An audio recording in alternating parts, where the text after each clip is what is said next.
Chapter 41, A War of Words and a Dinner of Deception. I calmly placed the Crystal Design magazine back on the shelf after Victoria's emotional outburst. Her jealousy was almost amusing. "What's wrong, Victoria?" I asked, deliberately keeping my voice light. "Are you worried?" Victoria's perfectly sculpted eyebrows drew together in confusion before her face contorted with anger.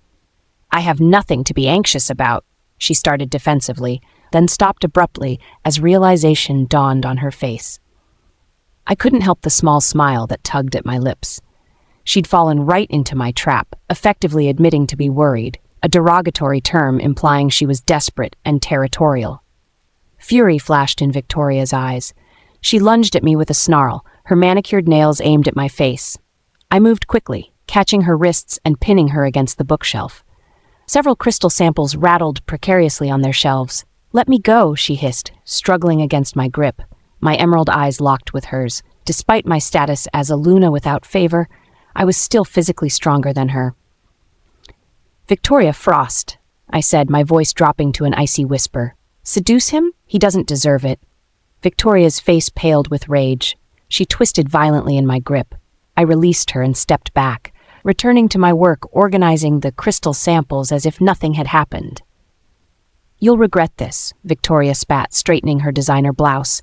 "You think you're so clever, don't you?" I continued sorting through the samples, not bothering to look at her. "You know what your problem is, Olivia?" Victoria continued, her voice gaining confidence. "You rely too much on that old woman's protection." My hand stilled on a moonstone crystal. "When grandmother passes, who will protect you then?" She sneered, her perfectly manicured nails digging into her palms. Something snapped inside me.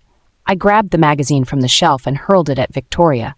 It hit her squarely in the mouth. "Don't you dare speak about Matriarch Stone that way," I growled, advancing on her. "She's healthy and will live for many more years." Victoria touched her lip where the magazine had struck, her eyes widening in shock. "Unlike you, Victoria," I continued, "I don't need to rely on my looks to secure my position. Your beauty won't last forever, and when it fades, what will you have to offer, Ethan?" I walked past her, my shoulders squared with dignity, and left the materials room without a backward glance. Victoria V. That insufferable one. I dabbed at my lip, checking for blood on my fingertip.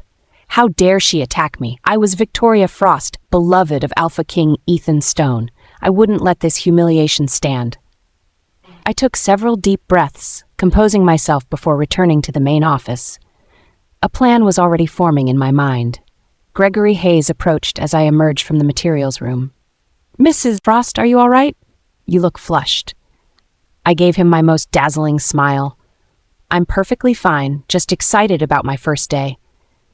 The afternoon passed quickly as I charmed my way through the office, making connections and establishing myself as someone of importance.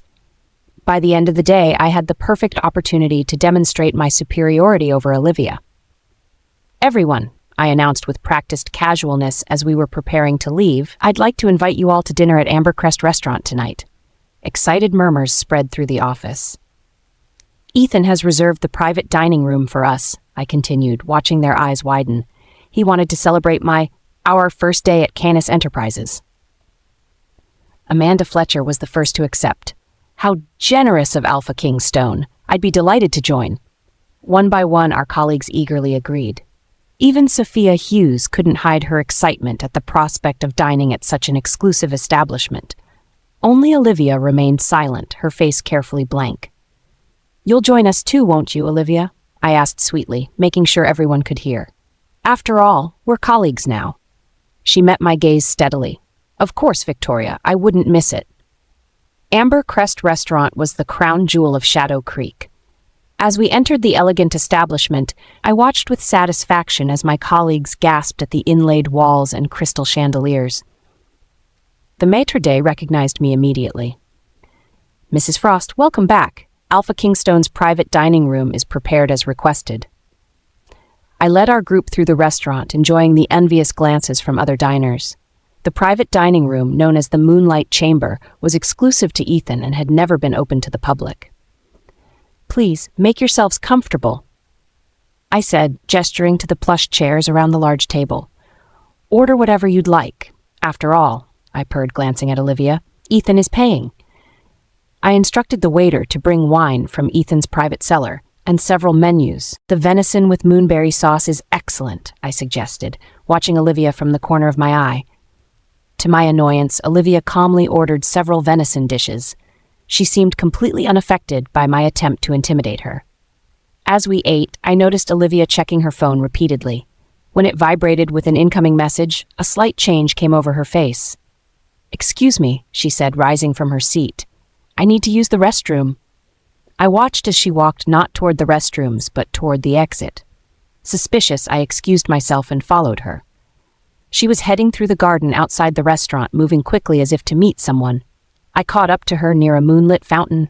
"Running off to meet my man?" I hissed, grabbing her arm.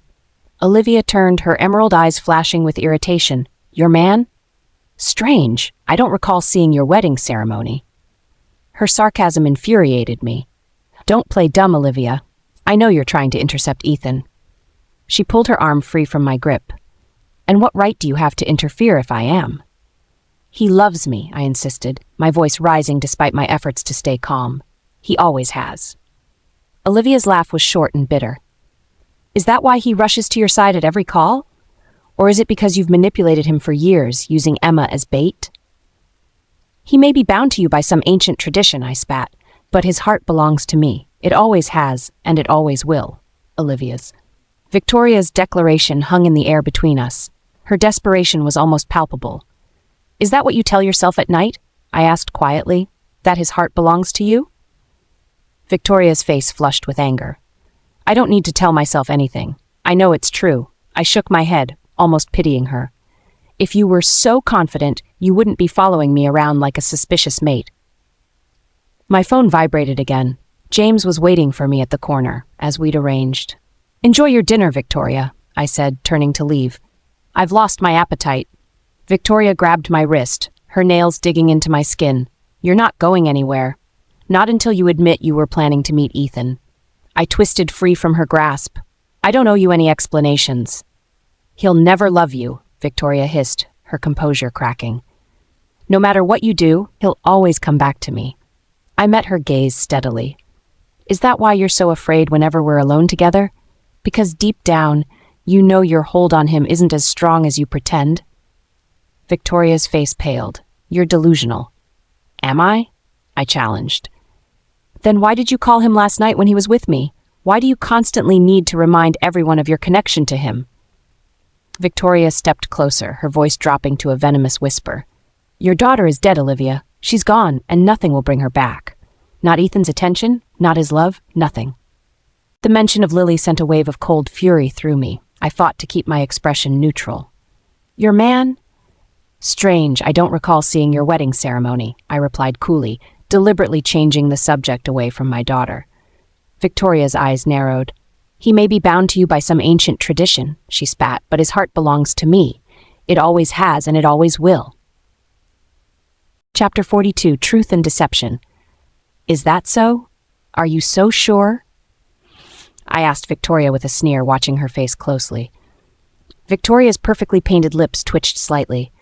"Of course," she retorted, but I could see the uncertainty in her eyes. I took a step closer, lowering my voice. "Victoria, I overheard Eleanor calling you last night." Her expression remained neutral, but I noticed her fingers tense at her sides. "If Ethan knew that your first-place win in the Pack Healers Crystal competition was bought by Eleanor for $50 million. The effect was immediate. Victoria's pupils constricted with shock, her composure momentarily shattered. She hadn't expected this, but Victoria Frost wasn't one to stay rattled for long. Within seconds, she had regained her poise, her lips curving into a calculated smile. "So what?" she challenged, tossing her hair back.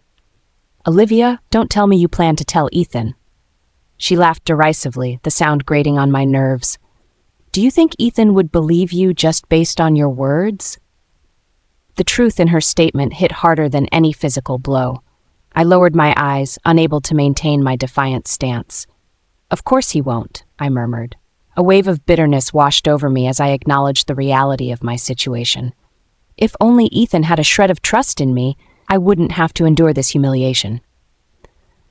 Victoria's smile widened, triumph gleaming in her eyes. She thought she'd won. But I interrupted her before she could gloat further, a faint smile playing on my lips. I slowly raised my eyes, letting my gaze drift past Victoria to the moonlit pavilion just a few steps away. Victoria's self-satisfied expression faltered. Her heart must have sunk as she instinctively turned around. From the shadows emerged Ethan Stone, his amber eyes cold and intimidating. Victoria froze, stunned. The realization dawned on her face. She had been set up. Standing there, meeting Ethan's cold gaze, Victoria panicked. It was clearly the first time Ethan had looked at her with such coldness.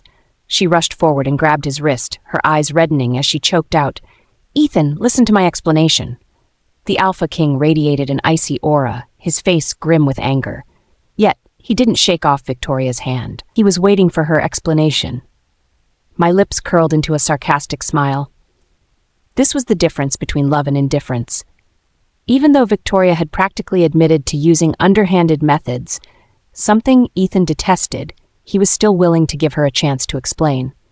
But for me, any baseless accusation from Victoria was enough for Ethan to condemn me. Past memories flashed through my mind like a slideshow. If I didn't explain, it was an admission of guilt. If I did explain, it was mere sophistry. If I lost control, I was simply a wild omega. My nose stung with the surge of injustice and heartache, which eventually morphed into a cold laugh. Ethan, hearing me laugh, looked up, his eyes narrowed with a dangerous glint, as if warning me. I could see he was conflicted, angry at Victoria's deception, yet still protective of her. My smile turned even colder, my emerald eyes reflecting a painful realization. The answer was crystal clear. I had lost. Without lingering any longer, I turned and walked back toward the private dining room of Amber Crest Restaurant. Although I hadn't expected this incident to make Ethan see through Victoria or become disillusioned with her, I had hoped for at least a flicker of doubt. But I hadn't anticipated this outcome. I reached the door of the private room and opened it, walking back to my seat with a composed expression. Picking up my glass of wine, I took several gulps to suppress the bitterness in my throat. "Olivia, Victoria just went to the restroom too. Didn't you run into each other?" Sophia Hughes, sitting beside me, asked. "No," I replied with a forced smile. Picking up my silverware, I lowered my head to eat, masking my emotions from my colleagues. The venison with moonberry sauce tasted like ash in my mouth. "Victoria hasn't come back for so long. Could something have happened?" Sophia worried, glancing toward the door. "What are you saying? This is Alpha Stone's place. How could anything happen to Victoria, the future Luna?" Another colleague responded with a laugh. At that moment, the door opened again, revealing not only Victoria but also Ethan Stone. Victoria held Ethan's arm, their intimacy a clear indication that there was no rift between them. Ethan's presence itself was a testament to his stance. Victoria, with a smile playing on her lips, cast a meaningful glance at me, her eyes flashing with triumph. Her slightly raised chin seemed to convey a message. "Olivia, even if you set me up and let Ethan know the truth, do you think he would be angry with me? Principles are nothing compared to true love." "Alpha Stone," everyone in the room stood up as Ethan entered, their expressions a mix of nervousness and respect as they greeted him. Only I remained seated, my eyes downcast, concealing my coldness and mockery as I calmly sipped my soup. I refused to participate in this charade of respect. Ethan responded with a faint, his gaze sweeping over everyone before finally settling on me. His gaze was intense and impossible to ignore. I felt it, but I chose to ignore him, continuing to eat as if his presence meant nothing to me. Victoria clung to Ethan's arm, smiling sweetly as she announced, "Sorry, Ethan came to pick me up early." She looked around the table, her voice dripping with false generosity. "Please continue. Ethan has already made arrangements. Order whatever you want. It's on his tab. Don't be polite." Ethan remained silent, tacitly agreeing to Victoria's arrangements, giving her full face in front of everyone. The others looked at Victoria with increasing envy. "Thank you, Alpha Stone," several voices echoed.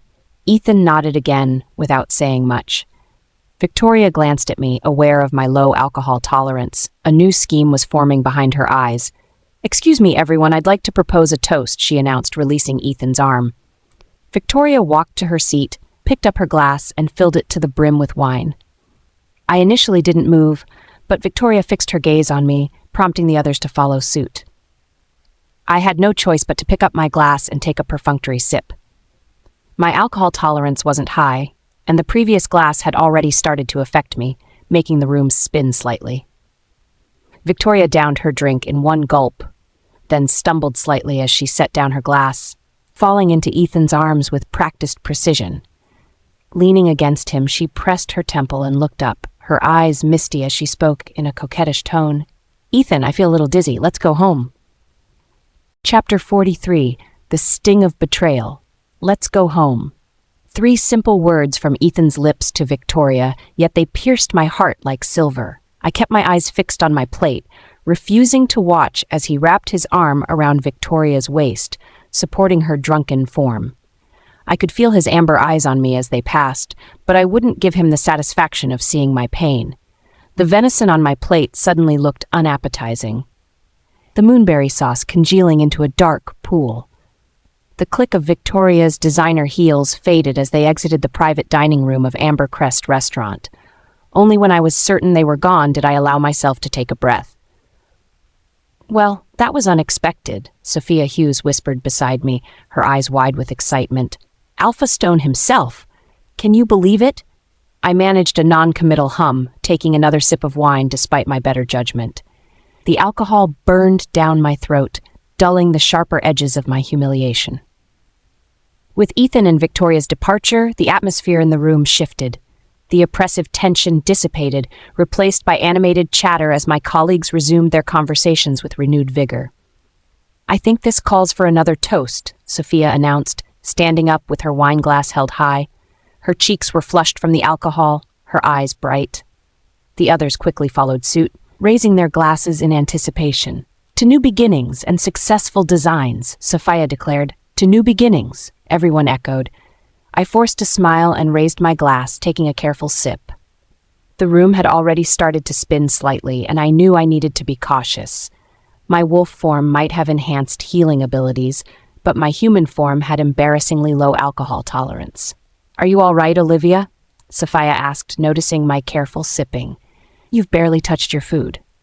"I'm fine," I lied, "just savoring the experience." The dinner continued for another hour, with conversations flowing more freely now that the Alpha King was gone. Design concepts were discussed, office politics analyzed, and personal stories shared. I participated minimally, my mind still replaying the moment Ethan had chosen Victoria over me yet again.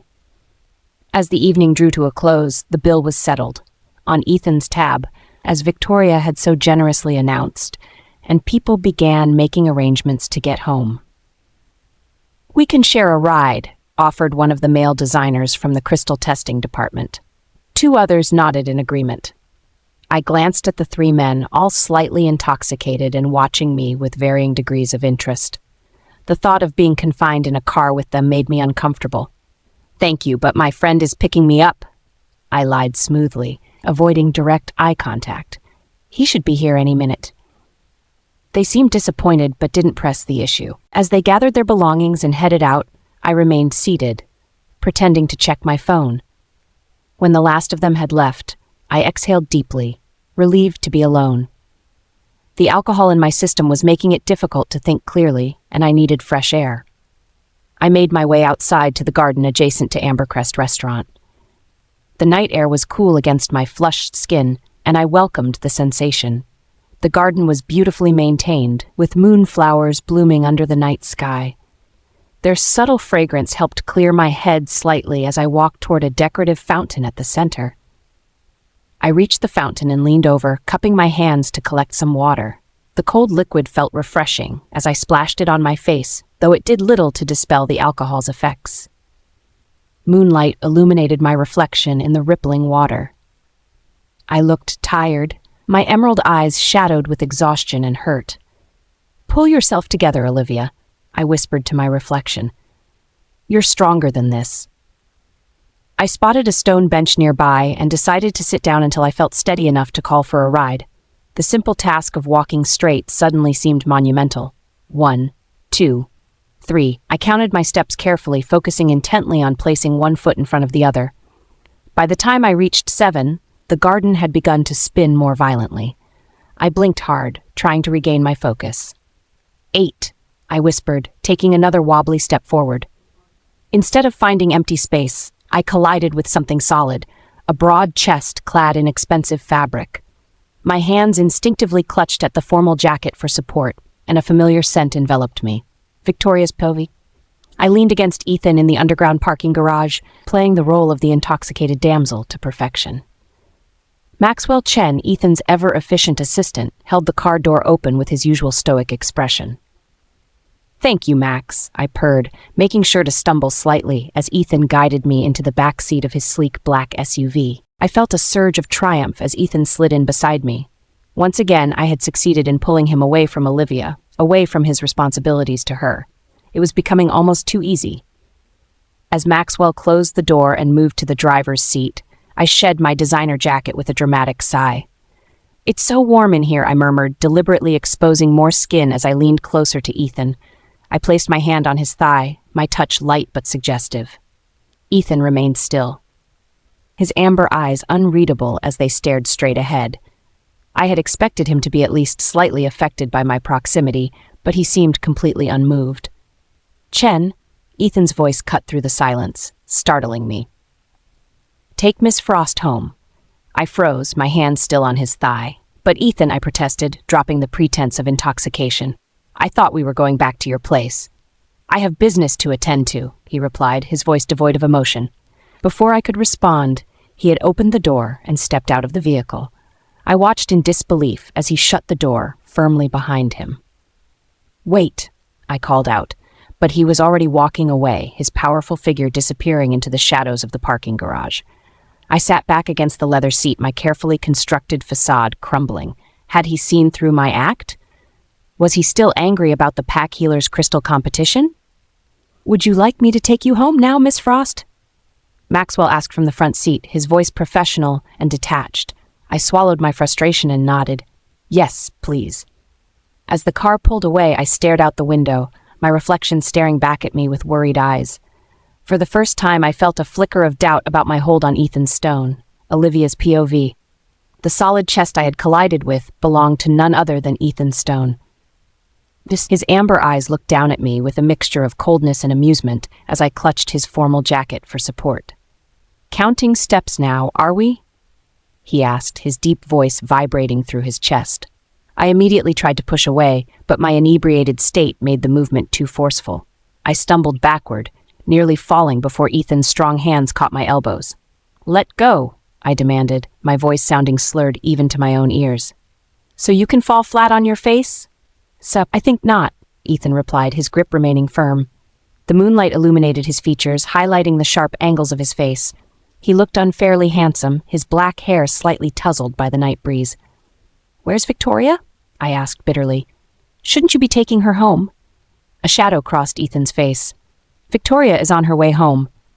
I laughed, the sound hollow and pained. "So you've come to check on your other responsibility? How dutiful of you, Alpha King." I tried again to pull away, and this time Ethan released me. Without his support, I swayed dangerously, the garden spinning around me. "You're drunk," he stated flatly. "How observant," I shot back. "Did you figure that out all by yourself?" I took an unsteady step toward the stone bench, determined to reach it without his help.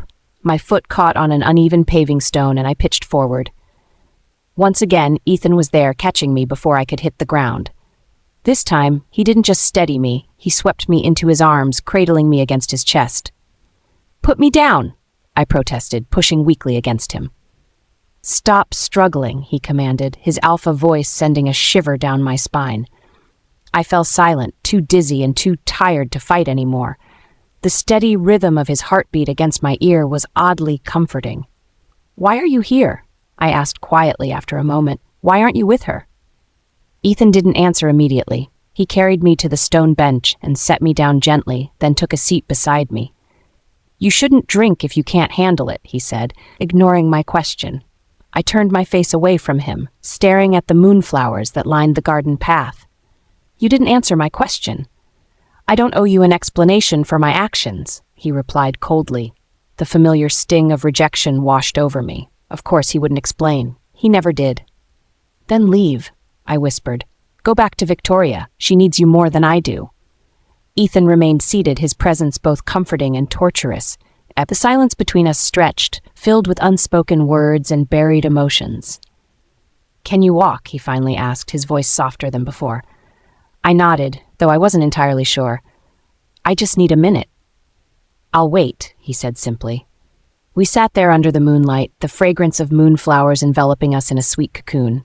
For a brief moment, I could almost pretend we were just Ethan and Olivia again, not the Alpha King and his discarded mate. I closed my eyes, fighting back tears that threatened to fall. When I opened them again, I carefully counted my steps once more. 1, 2, 3, I whispered, focusing intently on each placement of my feet. Ethan watched me with a mixture of coldness and amusement. As I reached 8, I stumbled forward, directly into Ethan's broad chest, my hands instinctively clutching his formal jacket for support. Chapter 44, Bitter Waters. I stumbled forward, my nose colliding with a hard chest. Pain shot through my face, tears instantly welling in my emerald eyes. Looking up through my blurry vision, I saw Ethan Stone's amber eyes watching me with that unreadable expression he'd mastered over years of being alpha. "What are you doing here?" I asked, my words slurring from the wine Victoria had kept pushing on me. "I thought you left with Victoria?" Ethan's jaw tightened visibly. "I sent her home." Confusion swept through me like wildfire. Why would he escort Victoria out only to come find me? Nothing about this made sense. "Well, good for you," I mumbled, taking an unsteady step backward. "Now you can leave me alone too." The memory of Victoria's triumphant smirk burned in my mind, her fingers clinging to Ethan's arm, his hand on her waist, the casual way he'd agreed to take her home. "I'm leaving," I announced, turning away and taking a wobbly step toward the garden exit. Before I could get 3 steps, Ethan's strong hand wrapped around my wrist, yanking me back. The sudden movement made my head spin violently, nausea rising in my throat. "Let go!" I demanded, pushing against his broad chest with my free hand. "You're in no condition to go anywhere alone," he replied, his grip unyielding as iron. I looked around frantically, suddenly aware we were standing in plain view. Anyone could walk by and see us together. "Aren't you worried someone might see us?" I asked, bitterness dripping from every word. "You've never been keen on being seen with me in public before." His expression darkened instantly. "What are you talking about?" "Oh, please," I scoffed, my voice rising with each word. "You parade Victoria around like a trophy, but with me, you've always kept your distance in public. Don't pretend otherwise." Ethan's amber eyes flashed dangerously. Was it anger? Guilt? I couldn't tell before the emotion disappeared behind his mask again. "How much have you had to drink?" he asked, deliberately changing the subject. I laughed, a hollow sound even to my own ears. "Didn't you see? Victoria kept insisting on toast after toast. She made sure my glass was never empty." "I wasn't there for most of the dinner," he replied coldly. "Right," I snapped, feeling my temper flare. "You only showed up for the grand finale. To escort your precious Victoria home like a knight in shining armor." I tried wrenching my arm away again, suddenly disgusted by his touch. After watching him with Victoria, his fingers on my skin felt like betrayal. This time he released me, either sensing my revulsion or anticipating what came next, a violent wave of nausea that had me doubling over. I stumbled to a nearby stone bench, collapsing onto it while trying desperately to keep the contents of my stomach where they belonged. The cool night air helped slightly, but my head still spun like a carousel. I fumbled for my phone, determined to call James. He would come for me, no questions asked. As I struggled with the screen, I noticed Ethan pull out his own device. He tapped at it for a few moments before sliding it back into his pocket. Seconds later, my phone buzzed with a notification. Opening it, I found a bank alert that made my eyes widen in shock. The string of zeros seemed to stretch forever. It was a transfer from Ethan Stone, a sum so substantial it made my head spin worse than the wine. "What is this?" I asked, looking up at him in confusion. "Double the prize money for first place in the Pack Healers Crystal competition," he replied matter-of-factly, as if discussing the weather. Understanding hit me like a slap. He was paying me off, buying my silence about Victoria's behavior and her purchased victory. A bitter laugh escaped my lips before I could stop it. "So that's why you're here, not to check if I'm okay, but to make sure I keep quiet." His expression remained impressively impassive. Take it however you want. I stared at the number on my screen again, the irony cutting deep into my heart. This single transfer was more than he had provided for Lily and me during our entire 5 years together. Do you know what this tells me, Ethan? I asked, my voice barely above a whisper. It tells me exactly how far you'll go for Victoria. You never spared a fraction of this for your own daughter's medical bills, but for Victoria's reputation, no expense spared. A muscle in his jaw twitched violently, but he remained silent as stone. Despite my disgust, I didn't reject the transfer. I needed that money for Lily's burial site at Sacred Moonlight Cemetery. My pride wasn't worth denying my daughter her final rest. I'll take you home, Ethan said after a moment, his tone making it clear this wasn't a request but an alpha command. No, I refused, standing up shakily. I'm not getting in a car with you. The thought of being trapped in an enclosed space with him after everything made my skin crawl. I'd rather crawl home on my hands and knees. I took a determined step forward, still dizzy from Victoria's wine attack. My foot caught on an uneven paving stone and I began to fall. Ethan moved with inhuman speed, his hand catching my elbow before I could hit the ground. His touch was gentle but firm, instinctively protective despite everything between us. I recoiled violently, pushing him away with all my strength. Don't touch me! The sudden movement threw me completely off balance.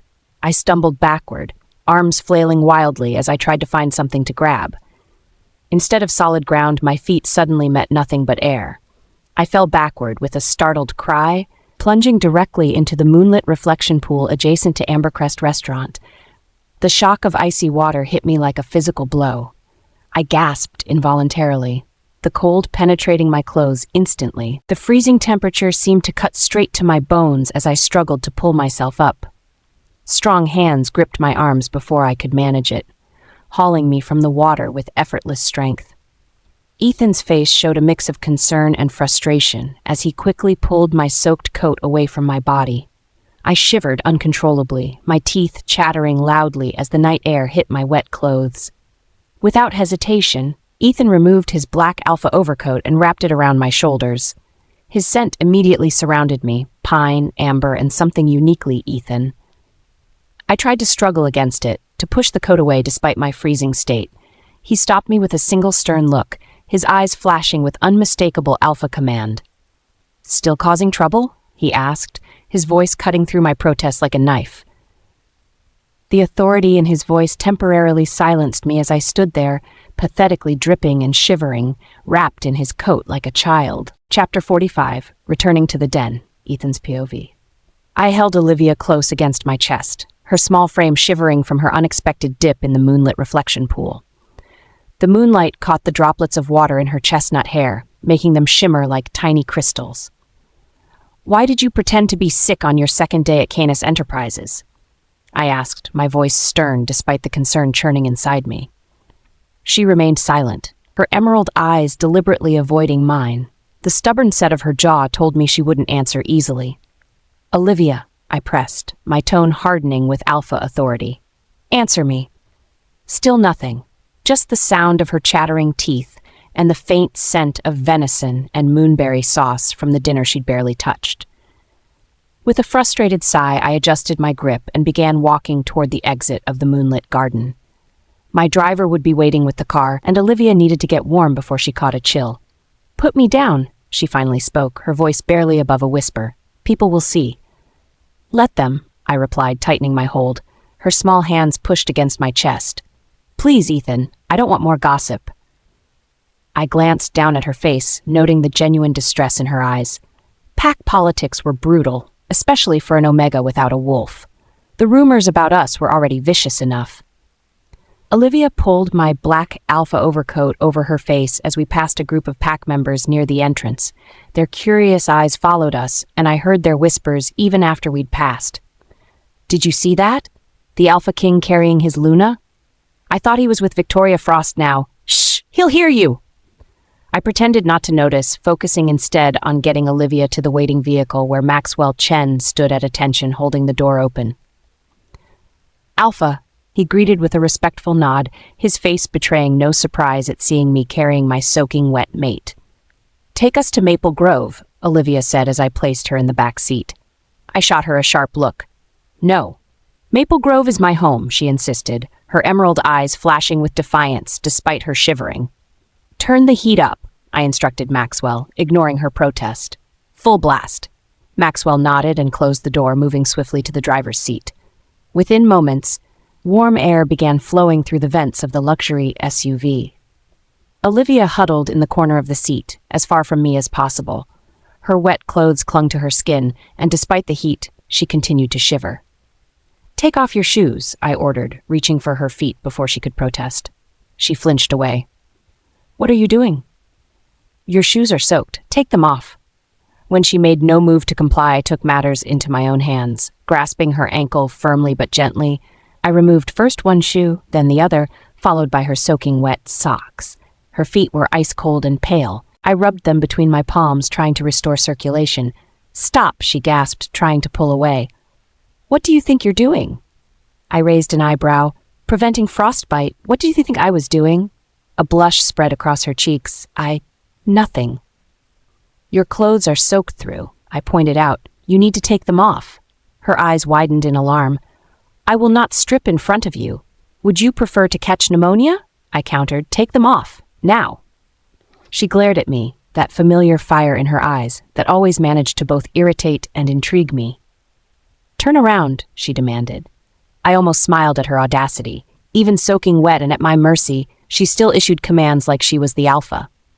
"Fine," I conceded, turning to face the window. "But hurry up." I heard the rustle of wet fabric as she struggled out of her clothes. In the reflection of the window, I caught glimpses of pale skin and delicate curves as she peeled off her blouse. "You're watching," she accused, catching my gaze in the reflection. I didn't deny it. "I'm making sure you don't pass out from hypothermia." "You shameless," she sputtered, yanking off her wet pants and throwing them at my head. I caught them easily and tossed them aside. Reaching under the seat, I pulled out a moonlight thermal blanket specially designed for werewolf physiology. "Here," I said, draping it around her shoulders without looking. "This will help." The blanket's special moonstone fibers would help regulate her body temperature and provide comfort. I'd had it installed in all my vehicles after Lily's illness, a precaution that now served her mother. Olivia wrapped the blanket tightly around herself, still glaring but visibly relieved by its warmth. The combination of alcohol, cold water, and emotional exhaustion was clearly taking its toll. Within minutes, her eyelids began to droop.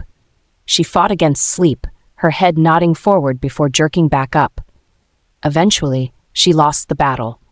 Her head fell against the window as she drifted off, her breathing evening out into the rhythm of sleep. The vehicle hit a bump in the road, and Olivia's head jerked toward the glass. Without thinking, I thrust my hand between her temple and the window, catching her head before it could impact. Her soft hair brushed against my palm, and for a moment I was transported back to simpler times, before Victoria's return, before Lily's illness, before everything fell apart.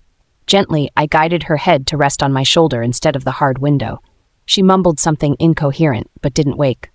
"Slow down," I instructed Maxwell quietly. "Take the scenic route." "Yes, Alpha," he replied, smoothly reducing our speed. Olivia slept soundly against my shoulder, her face peaceful for the first time in years. Without the constant mask of defiance and pain, she looked younger, vulnerable in a way she never allowed herself to be while awake. The scent of her hair, moonflowers and rain, filled my senses, bringing with it memories I'd long suppressed. Memories of a different time, a different us. When she finally stirred, we were pulling up to Imperial Gardens, the house where she, Lily, and I had lived together for 5 years. The house I still considered hers, despite her insistence on staying at Maple Grove. "Where are we?" she mumbled, disoriented from sleep. Without answering, I scooped her up in my arms again, blanket and all, and carried her toward the entrance. "Put me down," she protested weakly. "I can walk." "You're barefoot," I pointed out, continuing up the path to the front door. Once inside, I set her down with unexpected gentleness in the foyer. The familiar surroundings seemed to bring her fully awake, her eyes darting around as if searching for ghosts. "You should take a hot bath," I suggested, to ward off any chill. She nodded absently, already moving toward the master bedroom. Instead of heading for the bathroom, however, she went straight to the closet, emerging minutes later in dry clothes. I watched in silence as she walked purposefully past me, heading not to the bathroom as I'd suggested, but directly to Lily's bedroom. The door creaked slightly as she pushed it open, hesitating on the threshold as if gathering courage. Olivia's POV. I stood frozen in the doorway of Lily's bedroom, my heart constricting painfully in my chest. Everything was exactly as she'd left it. The small bed with its moonflower-patterned comforter, the shelves lined with stuffed animals, the drawings taped to the walls. Memories flooded back with such force that I had to grip the doorframe for support. Lily laughing as I braided her hair. Lily curled up with a book, her small face serious in concentration. Lily asking when Daddy would come home. My eyes were drawn to her study desk, where a familiar item caught my attention. It was Lily's amusement park family drawing, the one Ethan had given her, showing the three of us holding hands at Moonlight Fair. She had treasured that drawing, keeping it in a special frame on her desk. But something was different now. The frame was open, as if someone had recently handled it. I moved closer, my fingers trembling as I touched the edge of the frame. When had Lily opened this? I couldn't remember her ever taking it out of the frame before she died. This small mystery, this tiny unknown detail about my daughter's final days, hit me harder than I expected. What else had I missed? What other moments had slipped by while I was focused on her medical care? Chapter 46, Broken Promises and Paper Dreams. I sat at Lily's small study desk, my fingers tracing the worn edges of her notebook. The room felt frozen in time, preserved exactly as she'd left it. Her scent, a delicate mix of baby powder and moonflowers, still lingered faintly in the air, a ghost of her presence that both comforted and tortured me. With trembling hands, I opened the notebook, revealing Lily's amusement park family drawing. 3 stick figures stood hand in hand, Lily in the middle, Ethan and me on either side. Above us, she'd drawn the colorful rides of Moonlight Fair with careful attention to detail, right down to the cotton candy stand she'd been so excited to visit. My heart constricted painfully in my chest. I knew the truth behind this innocent drawing. Ethan had broken his promise to Lily, leaving our daughter waiting for him in vain on her birthday. Each crayon stroke represented not reality but Lily's imagination, scenes of happiness with her father that had never materialized. The bright colors and smiling faces were dreams on paper, dreams that died with her.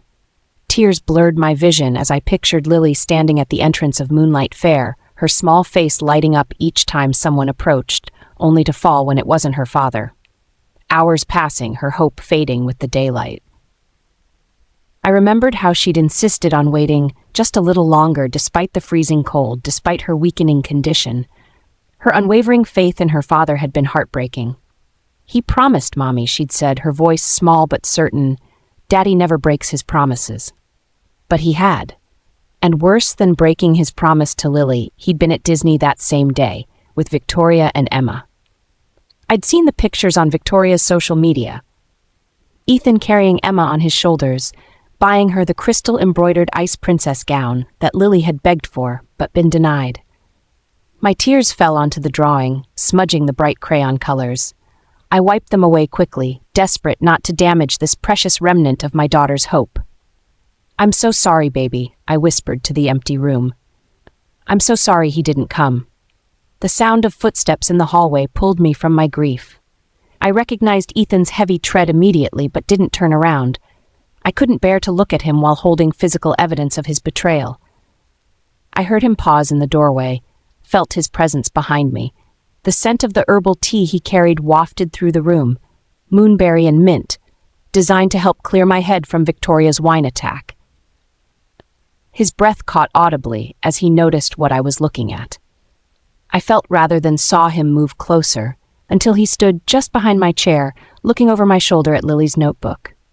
I turned the page, revealing Lily's childish handwriting. The words were carefully formed, each letter a testament to her concentration.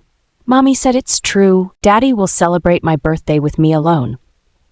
The next entry, dated the night before her birthday, "My wish has come true. I am super happy."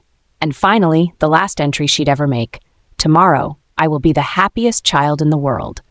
She'd drawn several smiley faces around this declaration, emphasizing her joy and anticipation. I felt Ethan stiffen behind me. His breathing changed, becoming shallow and uneven. I refused to look at him, keeping my eyes fixed on Lily's hopeful words. "She called to confirm," he said quietly, his voice rough with emotion, "the night before her birthday." I remained silent, letting his guilt build with each passing second. "I remember being annoyed when she emphasized the word alone," he continued, "but her voice was so sweet, so excited, I couldn't say no." His words hung in the air between us, heavy with the weight of what had happened next. "But you did say no." I finally responded, my voice barely above a whisper. Not with words, but with actions. "You never showed up." I turned another page in the notebook, revealing more drawings. Stick figure Ethan holding Lily's hand as they walked through the entrance of Moonlight Fair. Ethan carrying Lily on his shoulders to see over the crowds. Ethan giving Lily a piggyback ride when her legs got tired. In each scene, Lily had drawn herself with an enormous smile, radiating the pure happiness and anticipation she'd felt about spending her birthday with her father. I heard a choked sound from behind me. When Ethan spoke again, his voice was thick with emotion. "I'm sorry." Those two simple words snapped something inside me. I whirled around to face him, my emerald eyes burning with 5 years of accumulated rage and grief. "Sorry?" I spat the word back at him like poison. "Ethan Stone, your apology is worthless." His amber eyes widened at my vehemence. For once, the mighty Alpha King looked genuinely shaken. "Do you remember how I begged you?" I continued, rising from the chair to stand before him. "I knelt on the floor of your office and begged you to keep your promise to Lily." I saw the memory flash across his face, me on my knees, tears streaming down my cheeks, pleading for just one day of his time for our dying daughter.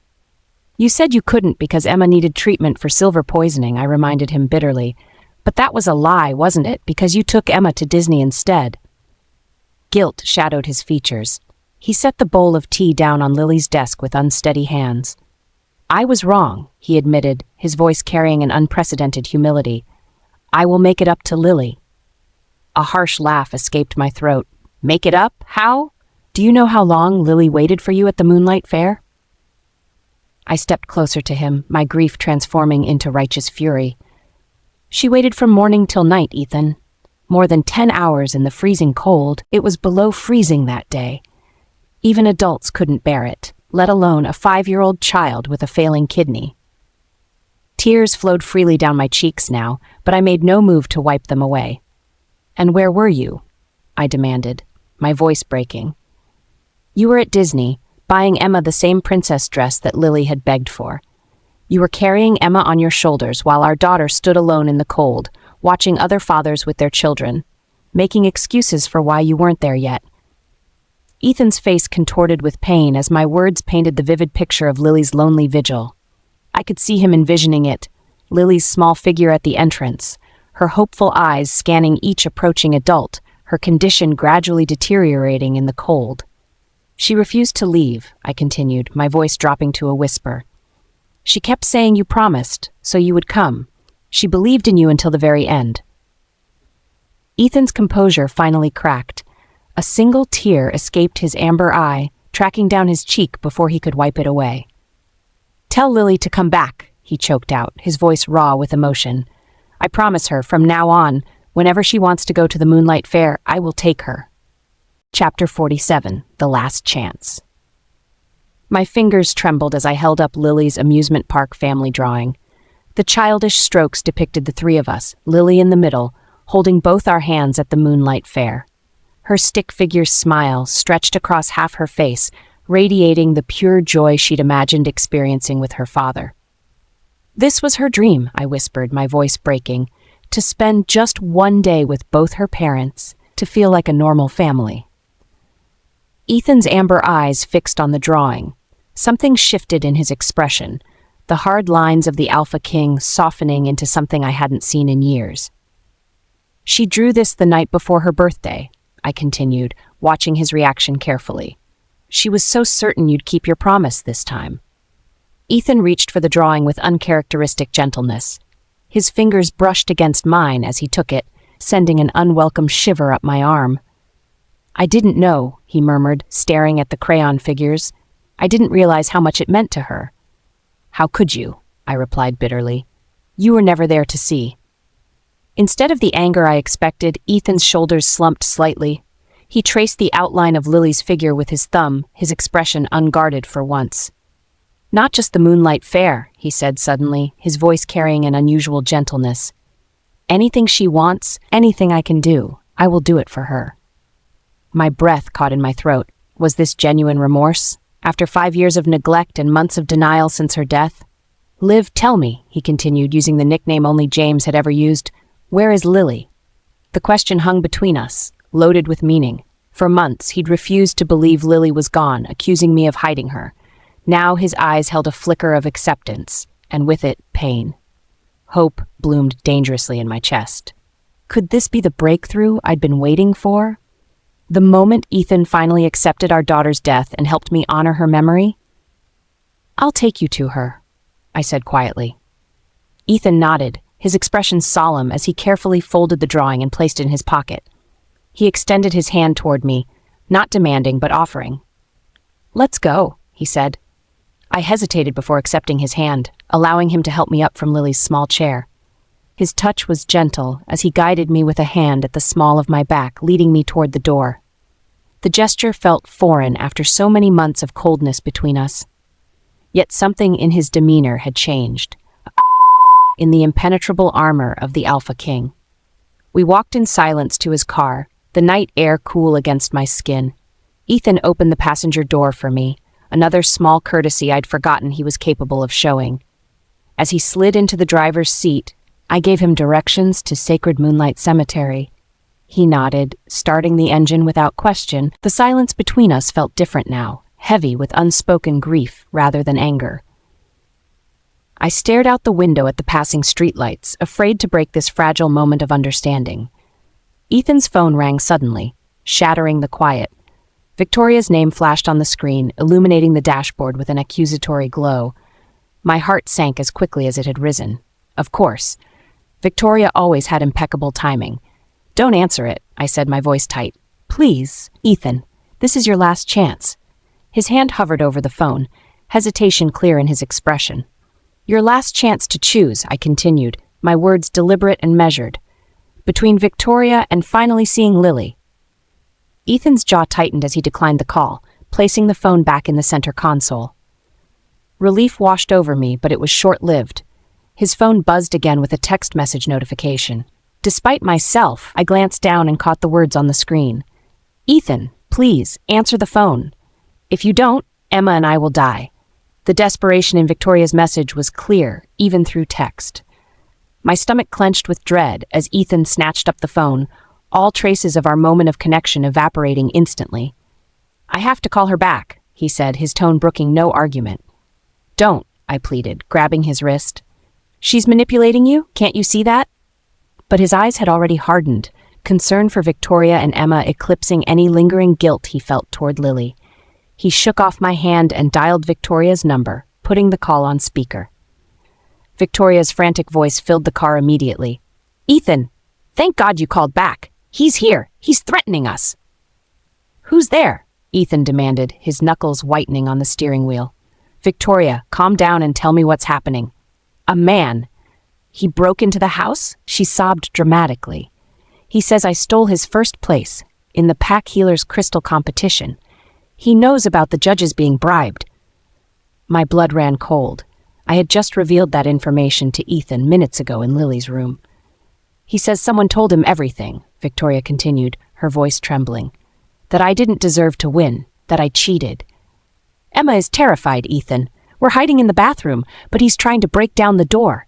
Ethan's gaze snapped to me, accusation blazing in his amber eyes.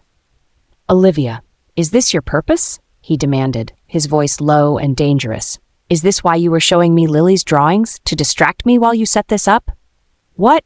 No, I gasped, genuinely shocked by the accusation. I would never.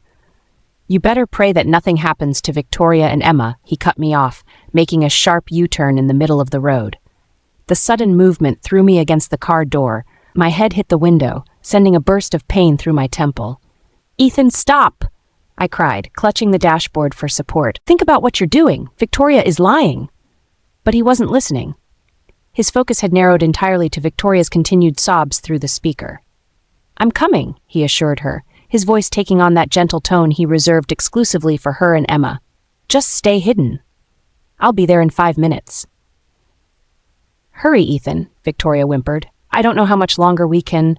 Her voice cut off with a theatrical scream. Victoria! Ethan shouted, pressing harder on the accelerator. I grabbed his arm. Ethan, please! This is obviously a setup. She found out I told you about the competition and she's trying to turn you against me. Enough, he roared, the alpha command in his voice making me flinch. I should have known better than to trust you. All that talk about Lily, it was just a distraction. My heart shattered at his words. After that brief moment of connection, of hope that he might finally acknowledge our daughter's death and help me honor her memory, we were back to suspicion and accusations. Stop the car, I demanded, my voice shaking with fury. Let me out now. Ethan ignored me, focused entirely on reaching Rosewood Haven. The elegant gates of Victoria's residence came into view, and he screeched to a halt in the circular driveway. Before I could react, he was out of the driver's seat and yanking open my door. His grip was bruising as he dragged me from the car, his eyes scanning the property for any sign of danger. I struggled against his hold, dizzy and disoriented from hitting my head. Let me go. But Ethan's focus remained solely on Victoria and Emma as he pulled me toward the front door, his grip bruising on my arm. Chapter 48, Silver Threats, Olivia's POV. The force of Ethan's grip sent pain shooting through my arm as he dragged me into his private residence. My feet barely touched the ground as we burst through the door, his movements fueled by a desperation I rarely saw in the Alpha King. Please, I beg you, let my daughter go. Victoria's frantic voice reached us before I could even take in the scene. My eyes adjusted to find Victoria on her knees in the center of the living room, her perfect hair disheveled, mascara streaking down her pale cheeks. A few feet away stood a man I'd never seen before, his face contorted with rage as he held a silver-edged hunting knife to Emma's throat. Don't hurt her, I beg you, Victoria sobbed, her hands clasped in front of her as if in prayer. Emma's small body trembled, her eyes wide with terror as the knife pressed against her skin. The scent of fear permeated the room so thick I could almost taste it. Now you know to beg, the man snarled, his grip tightening on Emma's shoulder. A woman like you who likes to cheat deserves to die. His words struck me as oddly specific. I studied his face, unfamiliar, yet somehow his timing was too perfect. He'd appeared just after I had told Ethan about Victoria's cheating in the competition. Victoria pressed her forehead to the floor, kowtowing repeatedly in desperation. Take me instead! Please, she's just a child! Each time her head hit the floor, a small smear of blood appeared on the polished wood. The display was pitiful enough to soften even the hardest heart. But something wasn't right. In the brief moments when Victoria looked up, I caught a strange expression in her eyes as they met the attackers. Something passed between them, a silent communication that didn't match the desperate scene playing out before us. My suspicion grew, a cold certainty settling in my stomach. Was this entire situation orchestrated? Another of Victoria's performances designed to cement Ethan's devotion? Your daughter will also be a scourge in the future, the man yelled, his voice carrying an artificial quality that only I seemed to notice. You all deserve to die. Ethan released my arm suddenly, shoving me aside as he lunged forward. His powerful presence filled the room, the Alpha's protective fury radiating from him in waves. Let her go, he roared, his voice carrying the full weight of his Alpha command. The attacker's eyes widened in fear, but instead of surrendering, he made a sudden move. The knife flashed in the light as he lunged toward Emma. Victoria screamed, pushing her daughter aside with surprising speed. The knife caught Emma's arm as she fell, drawing a bright line of blood across her pale skin. Don't! Victoria cried, rushing to her daughter's side. Emma's wail pierced the air, her small body curling in on itself as she clutched her bleeding arm. Ah, it hurts, Mommy. Emmy hurt so much. I watched from where I'd fallen, my back against the wall. The cut didn't look deep, a graze rather than a stab, yet Emma's cries suggested a mortal wound. Ethan moved with blinding speed, subduing the attacker with a single powerful blow. The man crumpled to the floor, the knife clattering from his hand. In seconds, Ethan had him pinned, his knee pressing into the man's back as he secured his wrists. "Maxwell!" Ethan barked into his phone. "Get in here now. And bring Dr. Bennett." With the attacker secured, Ethan rushed to Emma's side, his movements transforming from violent to gentle in an instant. He knelt beside her, his large hand carefully examining the wound. "Daddy," Emma whimpered, looking up at him with tear-filled eyes. "Emmy hurts so much. Is Emmy going to die?" The word daddy from Emma's lips sent a sharp pain through my chest. Ethan had no biological claim to this child, yet he responded to the title with more tenderness than he'd ever shown our own daughter. "Be good. Don't be afraid," Ethan soothed, brushing Emma's hair from her forehead. "The doctor will be here soon. Daddy is here. Emmy will be fine." His voice carried a warmth I'd forgotten he possessed, a gentleness reserved exclusively for Victoria and her daughter. The front door burst open as Maxwell Chen entered, followed closely by Dr. Harold Bennett. The Stone family's personal physician for 20 years, Dr. Bennett had attended Ethan since he was a pup. Dr. Bennett's eyes swept the room, taking in the scene with professional detachment. His gaze landed on me briefly, noting my position on the floor where Ethan had roughly discarded me. "Dr. Bennett," Ethan called sharply. "Come here, Emmy is injured." His voice was cold, not sparing me a second glance as his focus remained entirely on Victoria and her daughter. The doctor hesitated, his eyes moving between me and Emma, before hurrying to the child's side. I pushed myself up from the floor, my head still spinning slightly from when Ethan had shoved me. No one offered to help.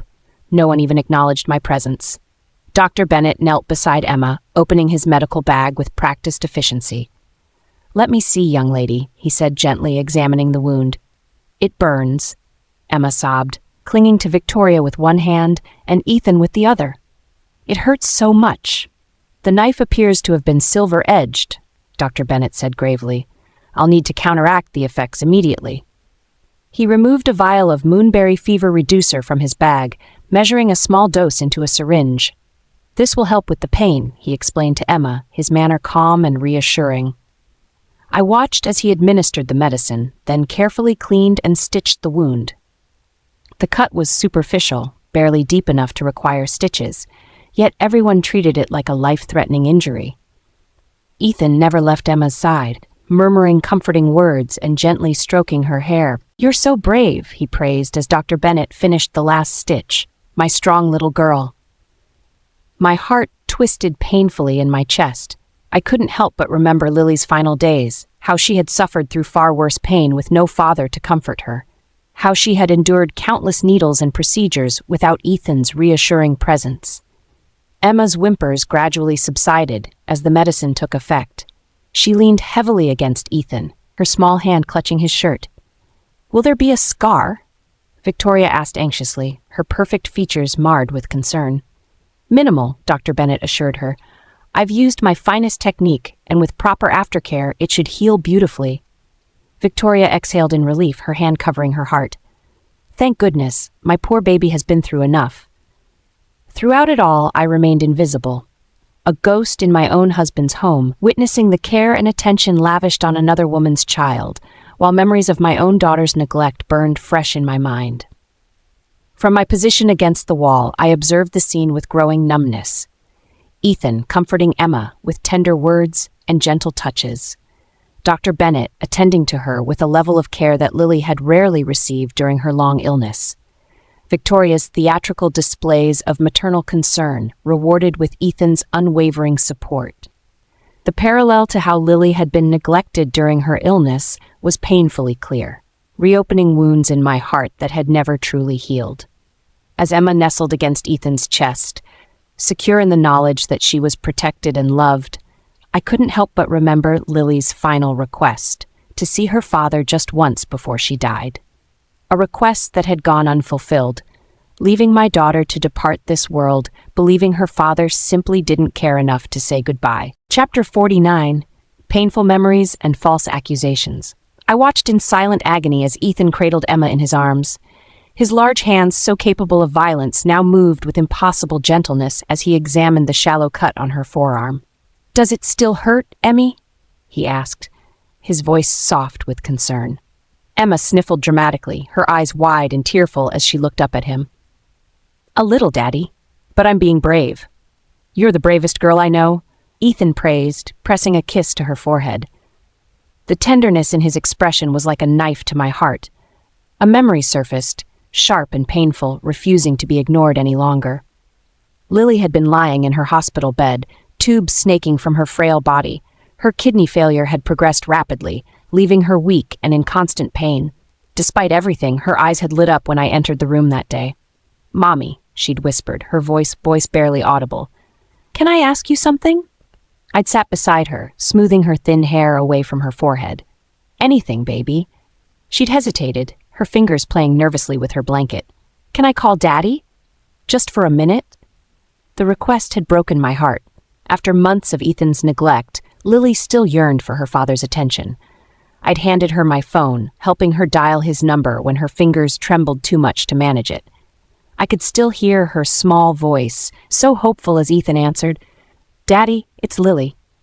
There was a pause, and then her face had fallen, eyes filling with tears. "No, Daddy, I'm not lying. I really am sick. The doctor said my kidneys aren't working right." Another pause, longer this time. "But Daddy, could you please come see me? Just for a little while? I miss you." The tears had spilled over then, tracking down her hollow cheeks. "I understand. You're busy with Emma. It's okay." She'd handed the phone back to me, her expression carefully composed despite the tears. I'd stepped into the hallway, my rage barely contained. "How dare you?" I'd hissed into the phone. "Your daughter is dying, and you can't spare even 10 minutes. Ethan's voice had been cold, dismissive. "Stop with these games, Olivia. I know Lily isn't really sick. You're just trying to manipulate me away from Victoria and Emma. She's hooked up to dialysis machines. She needs a kidney transplant. How can you possibly think I'm making this up?" "If she were truly ill, Dr. Fletcher would have informed me," he'd replied with infuriating confidence. "I'm done with your lies." He'd hung up, leaving me shaking with fury and grief. When I'd returned to Lily's room, I'd found her curled on her side, quietly sobbing into her pillow. She'd quickly wiped her eyes when she saw me. "It's okay, Mommy," she'd said, trying to smile. "Daddy's just busy. He'll come next time." But there had been no next time.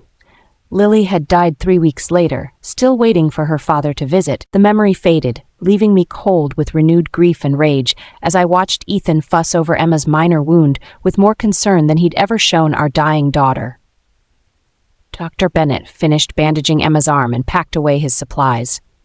The silver in the blade caused the initial burning sensation, but the moonberry fever reducer should take care of that. Change the dressing twice daily and apply this salve. He handed Victoria a small jar. "Call me if there's any increased pain or redness." "Thank you, Doctor," Victoria said, her voice trembling with perfectly calibrated maternal concern. Ethan helped Emma to her feet, his arm protectively around her shoulders. "Let's get you settled on the couch, Princess. You can watch your favorite show while you rest." I turned away, unable to bear another moment of this farce. I needed to leave before I said something I couldn't take back. As I moved toward the door, Victoria's voice stopped me. "You." I turned slowly to find her advancing on me, her face flushed with rage. Her perfectly manicured finger pointed accusingly at my chest. "You leaked the information about my healing crystal design being plagiarized and instigated this attack." Victoria's voice shook with barely contained fury. "You've always been jealous of me and Emma, and now you've tried to harm us." I met her gaze calmly, too emotionally exhausted for another dramatic confrontation. "And what evidence do you have to support that accusation?" Victoria's eyes narrowed. "You were the only other person present when the plagiarism was mentioned at Ambercrest Restaurant. Only you could have told that man about it." My lips curved into a sardonic smile.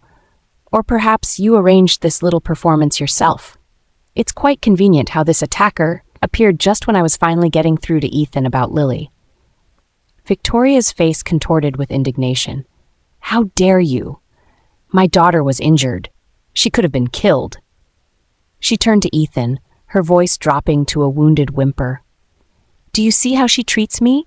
She's always using Lily to compete for your attention, and now she's accusing me of staging an attack on my own child." At the mention of my deceased daughter, something inside me snapped. Before I could stop myself, my hand connected with Victoria's cheek in a resounding slap. The force of it sent her stumbling backward. "Don't you dare mention Lily," I said, my voice low and dangerous. "Don't even speak her name." Victoria pressed her hand to her reddened cheek, tears filling her eyes. "You see? This is exactly what I mean. She's violent and unstable. She can't accept that Emma needs you too, Ethan. She's projecting her own manipulative behavior onto me." Ethan stepped between us, his cold gaze fixed on me. His frame radiated anger, his judgment already made. "I should have known," he said, his voice hard with contempt. "You orchestrated this entire incident. You used Lily's drawings to manipulate my emotions and keep me from answering Victoria's call." I stared at him, incredulous. "You can't possibly believe that." But I could see in his eyes that he did. He had already judged me, already decided I was guilty. There was no point in defending myself to a man who had never once taken my side over Victoria's. I leaned against the door for support, my body weak from the confrontation, but my spirit defiant. "And what authority do you have to accuse me of attempted murder without evidence?" I challenged, my voice steady despite my exhaustion. Victoria gaped at me, her hand still pressed dramatically to her cheek. "You still refuse to admit what you've done? I was prepared to forgive you if you acknowledged your mistake." Her voice rose with righteous indignation. "I'm a mother who has to watch her child suffer because of your jealousy. That wound could have been fatal to a young wolf, and yet I was willing to drop the matter if you simply admitted your wrongdoing." Victoria's voice trembled with emotion as she reiterated her willingness to forgive me if I confessed. "All I wanted was for you to take responsibility for once, Olivia. Is that really too much to ask?" Chapter 50, Evidence and Consequences, Olivia's. "Victoria Frost, the Academy Awards owe you a statuette." I couldn't keep the sarcasm from my voice as I watched her performance unfold before my eyes. Victoria clutched her chest dramatically, tears streaming perfectly down her cheeks without disturbing her makeup. The woman was truly gifted at manipulation. "How can she be so good at acting?" I asked no one in particular, my patience finally snapping. I held up my hand to interrupt her theatrical sobbing. "Are you done with your performance? I'll ask again, where's the evidence?" I knew she had nothing. This was just another of her elaborate schemes to turn Ethan against me, as if he needed any help with that. She was simply relying on his blind favoritism toward her and Emma. Victoria's face transformed at my challenge. Her wounded expression hardened, eyes narrowing dangerously. "Fine, you want evidence, don't you?" She spat, suddenly lunging toward the man still lying on the floor. She grabbed his collar with surprising strength, shaking him violently. "Tell me, who told you my address? Who instructed you to hurt us?" The man, Derek Savage, I'd heard Maxwell call him, glared at Victoria with undisguised hatred. But he remained stubbornly silent, his jaw clenched tight. I stood perfectly still, letting my innocent expression speak for itself. I had nothing to hide. Ethan's gaze moved from my composed face to Victoria's desperate one. Something flickered in his amber eyes. Doubt? Confusion? It vanished too quickly to identify. He nodded slightly to Maxwell Chen, who stepped forward immediately. Maxwell took over from Victoria, roughly pinning Derek to the ground. His foot pressed deliberately into the man's ribs, the same ribs Ethan had broken moments earlier. "Talk!" Maxwell commanded, applying more pressure. "Ah! Ah!" Derek's scream was cut short as Maxwell stuffed a nearby towel into his mouth, muffling his cries of agony. I watched the man's body tremble, the madness that had animated his features earlier fading rapidly. He'd clearly been putting on an act, and now the mask was slipping. The pain was evidently too intense. His eyes bulged as he struggled to breathe around the gag. "Ugh! I'll talk, he stammered when Maxwell finally removed the towel. Maxwell eased the pressure from his foot slightly, allowing Derek to catch his breath. The man convulsed in pain, his hand shaking as he reached into his pocket and pulled out a phone. I don't know who it was," he gasped, his voice ragged. "They contacted me through an old social media account." My heart began to pound uncomfortably in my chest. Something about this felt wrong, deeply, terribly wrong. "They used voice calls. A voice changer," Derek continued, wincing as he shifted position. "I couldn't even tell if they were male or female. They told me they were also a victim. His eyes darted nervously around the room, avoiding direct contact with anyone. They knew I didn't have much time left. They offered me $1 million to kill the mother and daughter so I could leave something for my wife and kids. $1 million? For a moment, I was stunned by the amount. Who would pay that much to harm Victoria and Emma? I didn't want to kill anyone, Derek insisted, his voice breaking. But I really wanted my family to have an easier life after I'm gone. His trembling fingers unlocked the phone and opened a social media application. Maxwell snatched the device from his hands and passed it to Ethan. I watched Ethan's expression as he looked at the screen. His face darkened instantly, amber eyes flashing with recognition and rage. Before Ethan could take a closer look, Victoria lunged forward and grabbed the phone from his hands. She spun toward me, her face contorted with vindictive triumph. "Olivia Winters, you wanted evidence, didn't you?" she demanded, thrusting the screen in my face. "Now the evidence is conclusive. What else do you have to say?" I froze when I saw what was displayed on the screen. My own social media account. My profile picture, my name, my posts, all there, communicating with this stranger about harming Victoria and Emma. Shock rendered me momentarily speechless. This wasn't possible. I hadn't used that account in months, not since. "Olivia, I never thought you not only wanted to vent your anger, you actually wanted to kill Emma and me." Victoria's voice rose hysterically. "How could you be so vicious?" My mind raced to make sense of what I was seeing. Someone had hacked my account. It had to be that. But arguing that point now, with Ethan's fury practically radiating heat in the room, would be futile. I took a deep breath, forcing myself to regain composure. "Conclusive? Victoria, if you want to convict me, let a judge decide. Call the police." My calm response clearly wasn't what Victoria had expected. She glanced nervously at Ethan, perhaps worried that my lack of hysteria might make him question the evidence. "Olivia, you're terrifying," she pressed on, each word carefully chosen to provoke Ethan. "How can you be so brazen? Is it because Matriarch Evelyn is back? You have someone to back you up, so you think you can act with impunity?" Victoria's eyes filled with fresh tears as she turned to Ethan, her expression a perfect blend of fear and disbelief. I was still processing her words about Matriarch Evelyn.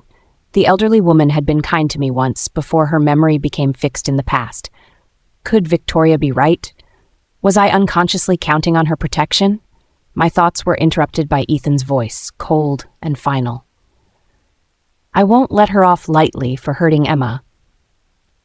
The words hit me like a physical blow. He believed it. Without question, without investigation, he had already convicted me. Ethan looked down at me, his amber eyes glacial.